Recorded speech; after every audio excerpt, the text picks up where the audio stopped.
ಶಿರ್ವಠಾಣ ವ್ಯಾಪ್ತಿಯಲ್ಲಿ ಮಾನಸಿಕ ಅಸ್ವಸ್ಥಗೊಂಡು ರಾತ್ರಿ ವೇಳೆ ವಿವಸ್ತ್ರಳಾಗಿ ತಿರುಗಾಡುತ್ತಿದ್ದ ಆಂಧ್ರಪ್ರದೇಶ ಮೂಲದ ಮಹಿಳೆಯನ್ನ ಸಮಾಜ ಸೇವಕ ವಿಶು ಶೆಟ್ಟಿ, ಸಾಮಾಜಿಕ ಕಾರ್ಯಕರ್ತರು ಹಾಗೂ ಪೊಲೀಸರ ನೆರವಿನಿಂದ ರಕ್ಷಿಸಿ ಹೆಚ್ಚಿನ ಚಿಕಿತ್ಸೆಗಾಗಿ ಮಂಜೇಶ್ವರದ ಮಾನಸಿಕ ಅಸ್ವಸ್ಥರ ಪುನರ್ವಸತಿ ಕೇಂದ್ರ ಸ್ನೇಹಾಲಯಕ್ಕೆ ದಾಖಲಿಸಿದ್ದಾರೆ.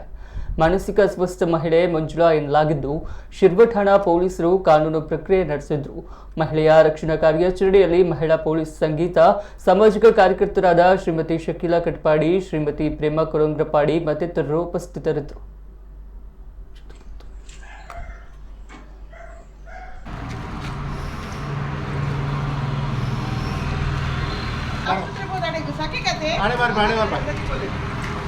हाँ, ओ अम्मा आता है।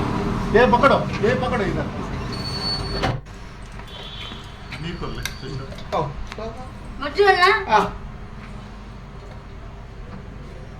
ಅಲ್ಲ ಅಡ್ರೆಸ್ ಅವನಿಗೆ ಎತ್ತನ್ಲಿ बच्चा है बच्चा बच्चा हाँ